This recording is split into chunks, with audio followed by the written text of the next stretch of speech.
Il est 19h45, un plaisir de vous retrouver pour les informations. Bienvenue dans ce journal.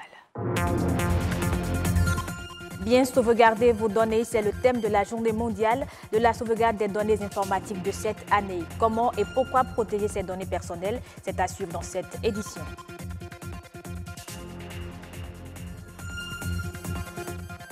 Devenir prêtre, c'est l'accomplissement d'une vocation. Chez les chrétiens catholiques, la prêtrise est subordonnée à des critères bien définis.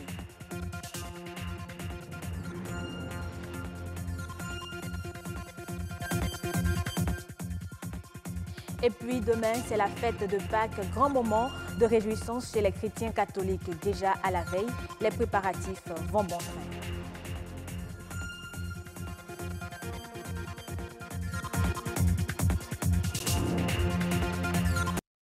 Bien sauvegarder vos données, c'est le thème de la journée mondiale de la sauvegarde des données informatiques de cette année. La plupart de la population béninoise semble ignorer l'existence de cette journée et son importance pour tout utilisateur de matériel informatique. Et pourtant, prendre de bonnes habitudes de sauvegarde des données informatiques nous évite de nombreux désagréments. Reportage. Oui, j'en ai entendu parler. Qu'en pensez-vous ? C'est une journée qui est très bonne parce que ils ont constaté que la sauvegarde des données informatiques aujourd'hui est très importante. Non, je ne sais pas. Non, je ne sais pas. En réalité, je n'ai aucune idée de cette journée qui est la journée des sauvegardes des journées et des données informatiques. Et pourtant, il existe bel et bien une journée mondiale de la sauvegarde des données informatiques célébrée tous les 31 mars. Pour cette année, les réflexions portent sur le thème « Bien sauvegarder vos données ». Dans notre téléphone, nous avons énormément de contacts que nous ne sauvegardons souvent pas. Et c'est le jour où nous perdons le téléphone qu'on se dit « Ah, je n'ai pas retrouvé ces numéros » et c'est en ce moment qu'on commence par courir.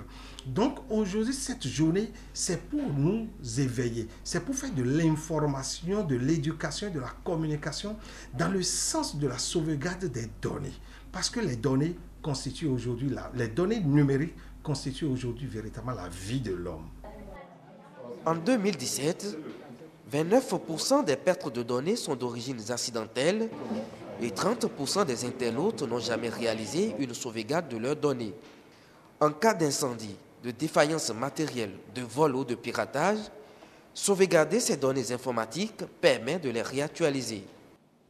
Donc ce que nous faisons périodiquement, c'est d'extraire ces données, les compresser et les stocker quelque part sur un ordinateur, sur un disque dur. Parce que l'important des sauvegardes, ce n'est pas simplement d'avoir ces données quelque part à un endroit, mais il faut les multiplier à plusieurs endroits de sorte que si vous perdez une sauvegarde à un endroit, que vous rattrapez ces données aussi. La sauvegarde en ligne reste l'un des meilleurs moyens pour stocker et sécuriser ces données informatiques. Pensez-y donc. Le prêtre est un homme qui offre sa vie à Dieu et se met au service du peuple. Il est envoyé de l'Église catholique pour proclamer la bonne nouvelle du Christ. Mais tout le monde n'est pas prédestiné à assumer cette fonction. Il est indispensable de remplir certains critères avant de devenir prêtre. Andrea Roussou et Bernardin Soglou nous amènent à la découverte d'un prêtre catholique. C'est un reportage présenté par Marcel Arrossi. La vocation de devenir prêtre et de servir Dieu répond à un long processus.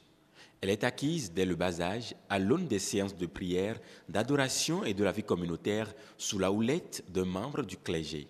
Devenir prêtre prend sa source dans le désir d'être continuateur de la mission accomplie par le Christ. C'est pourquoi des jeunes que nous appelons aspirants, ceux qui sont habités par le désir de devenir prêtre, c'est eux qu'on accueille dans les séminaires quand ils ont auparavant partagé leur désir de devenir prêtre avec leur curé. Et c'est une première étape que l'on appelle étape de l'aspirana. C'est ainsi qu'ils passent de l'étape de l'aspirana à la vie du séminariste. On parlera du discernement de sa vocation. puisque son cheminement est un long cheminement, l'informateur a l'occasion de l'apprécier sur sa maturité humaine, sur sa capacité intellectuelle, sur sa vie spirituelle et sur sa capacité de relation avec l'extérieur. Pour le futur prêtre, la durée de sa formation dépend essentiellement de l'étape à laquelle il a commencé. Et ceux qui ont commencé par les petits séminaires ont 9 ans de formation initiale avant de passer le filtre du séminaire propédeutique qui les introduira au grand séminaire où ils subiront 8 ans de formation en vue du ministère. Et c'est là la formation essentielle elle-même. C'est au grand séminaire qu'est concentré l'essentiel de la formation en vue du ministère.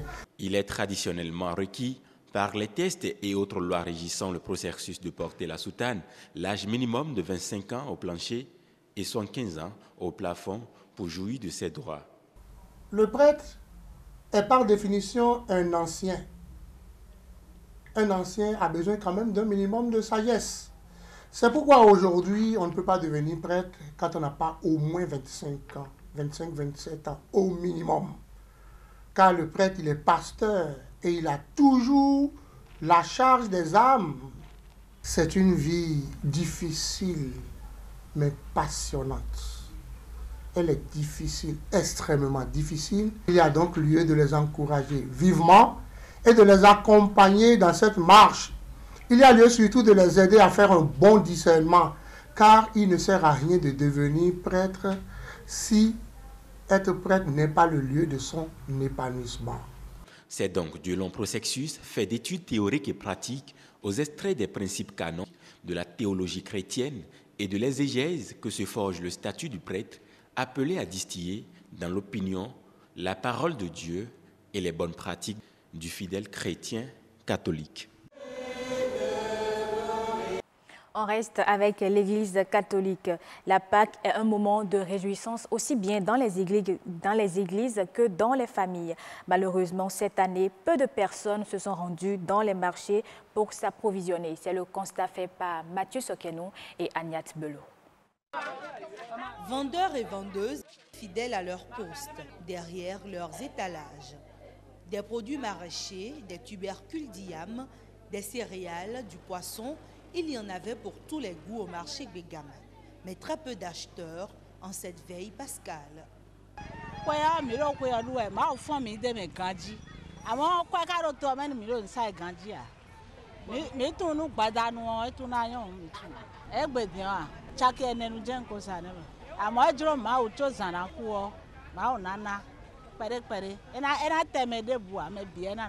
4 000 francs de vente en fin de matinée et toujours dans l'espoir de meilleures ventes. Mais dans le rang des acheteurs, le budget alloué aux achats est très limité. Tout est dur actuellement, mais on a essayé de faire avec ce que l'on a. On ne peut pas dire qu'on a fait un budget pour ça. S'il y a un budget pour ça, papa même ne serait pas au marché. Je suis venu pour prendre du riz, macaroni et l'yam. Pakio, on t'en sort, midi. Ou à revivre au Hogwedi. Et mes gars revivre au Hogwedi. Revivre dans l'air, revivre pour des honnêtes, mais bloqué. Menito, pas nous maou. Taki wedien, nos vitos et les amis. On revivre, périr, on a les périr, blanc, Plus de 40% de la population béninoise est chrétienne. De quoi susciter un engouement autour de la célébration pascale. Mais cela ne transparaît pas dans l'affluence au niveau des marchés béninois. Au Kenya, l'organisation de recherche agronomique et zootechnique devrait bénéficier d'une enveloppe de 3 millions de dollars, soit 1 milliard 650 millions de francs CFA dans la lutte contre les chenilles légionnaires d'automne. Ce financement sera principalement destiné à l'achat de produits chimiques ainsi qu'au renforcement du soutien logistique au gouvernement. Des supercalculateurs pilotés par les informaticiens d'Alpine Mining sont chargés de résoudre des équations mathématiques très complexes pour créer un bloc Rhine. C'est un protocole informatique qui s'apparente à une gigantesque base de données publiques. Plus de précision dans cet élément. À Gondo, perdu dans les Alpes suisses, à la frontière italienne, dans un local sans fenêtre. 900 cartes graphiques, soit l'équivalent de 150 ordinateurs, minent des crypto-monnaies 24 heures sur 24 dans un bruit incessant, redonnant vie à cet ancien village de chercheurs d'or. Pour le village, c'est une très bonne chose. Il a ramené des gens et il y a encore des visiteurs, par exemple des journalistes dans notre village. Et oui, c'est très bon pour notre village, ça crée la vie. Ces supercalculateurs, pilotés par les informaticiens d'Alpine Mining, sont chargés de résoudre des équations mathématiques très complexes pour créer un blockchain, un protocole informatique qui s'apparente à une gigantesque base de données publiques, sécurisée et partagée. Les blocs de transition codés et authentifiés s'ajoutent les uns aux autres, formant une chaîne de blocs. La première question que nous avons reçue était « Nous voulons exploiter une installation blockchain ici ». Et je n'avais jamais entendu le mot blockchain. Les applications de cette technologie sont multiples, mais la plus connue est celle permettant la création de crypto-monnaies telles le Bitcoin. Plus les machines sont puissantes et donc énergivores, plus la monnaie est créée rapidement. Merci d'être resté. C'est la fin de ce journal. Passez une très bonne période, Pascal, sur BB24, la chaîne du développement.